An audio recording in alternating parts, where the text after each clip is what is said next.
Caribwave EWS Early Warning Systems is a annual exercise under the auspices of UNESCO. Saint Lucia, under the National Emergency Management Organization, will be taking part in this international exercise because it is up to NEMO to ensure that all systems are in place, especially our communication systems, in case of a tsunami, an impending tsunami. By virtue of the fact that we are vulnerable and where we are geographically, we cannot say that we will not ever have a tsunami. So we are trying to prepare the residents and citizens in the event that we have a possible tsunami. The exercise is scheduled to take place on March 23rd at 10 a.m. sharp. At that point, the Pacific Tsunami Warning Center, which is located in Hawaii, will notify the folk warning point, which is the Saint Lucia Met Services, who will in turn notify NEMO so that we can disseminate the warning information to the citizens. So the test would follow that procedure, and then we would in turn utilize all our communication systems to alert people. But we will be informing that it is a test so that we don't have any sort of panic. It is important for us to have this exercise. You want people to be familiar with what to do in the event of a tsunami. A tsunami does not give you much warning.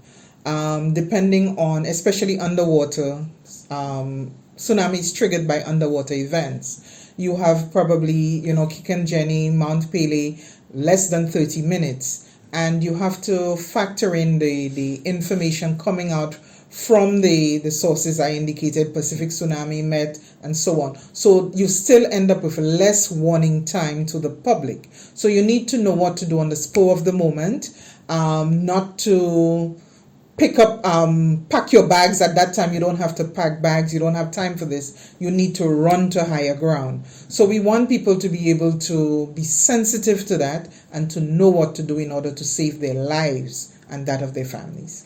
The simulation will help us identify our gaps, for instance, where we are weak so that we can improve, and also our successes that we can build on where our communication system is concerned. Okay, the notification of the exercise will come through various means, SMS messaging, the social media, cap.cap. We are hoping that we can pull in the other media like the radio stations on board, and also to receive some sort of feedback from the public.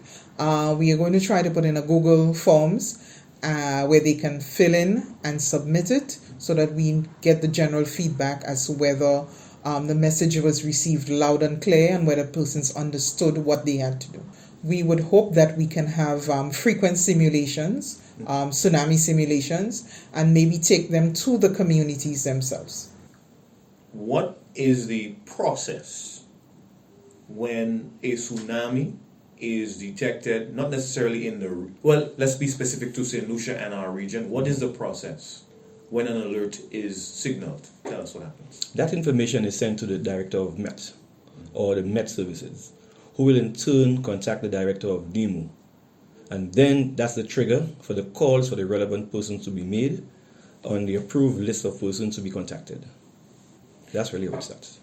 Well, we're going to be testing communications for this exercise to see how quick persons get the information and how quick they respond to whatever the text message is saying. So we're going to test all forms of media: social media, radio communications, SMS, every aspect of communication we have in Saint Lucia, including the ham operators, the CB operators. So the intention is once that trigger is received, the calls will be made so that the public can be notified to go to higher ground. Tsunamis don't necessarily give you advance notice? They do not give advance notice. A tsunami is not good. Unlike a hurricane or some of the other hazards we have, with the exception of earthquake, a tsunami you will not know. You will hear of a volcanic eruption somewhere else which may trigger it out as well. So there is no notice. That is why the Pacific Tsunami Warning System is going to contact Met, and that is why it is the chronological order in which you get the message and how it is disseminated. So you have no time for preparing in advance. You get the information now, it's moved now. Martinique to the north with Mount Pelée, Kikonjemi to the south of the island. Both of them showing signs of activity. Same what happened in St. Vincent, where there was pre-warning. You may not get any from Kikonjemi or Mount Pelée. So it happens now, operate now. The way you practice is the way you're going to play at the end of the day. So it's just letting persons know we, like any other island in the Caribbean, are susceptible to a tsunami hitting us. And they have said that we have had in the past, and we're waiting the big one. So these are just preparatory procedures put in place to ensure the population is ready, move to higher ground. Contrary to popular opinion, look around the world what's happening now. I mean, Turkey had this large earthquake and persons were expecting tsunamis thereafter. There was one in the US where they were expecting it. There is a reasonable expectation that after one of these traumatic events, there will be a tsunami. Why not prepare? With 238 square miles, 180,000 plus, a lot of our communities are along the coastlines of Saint Lucia. With this simulation, it will be the northeastern part of the island.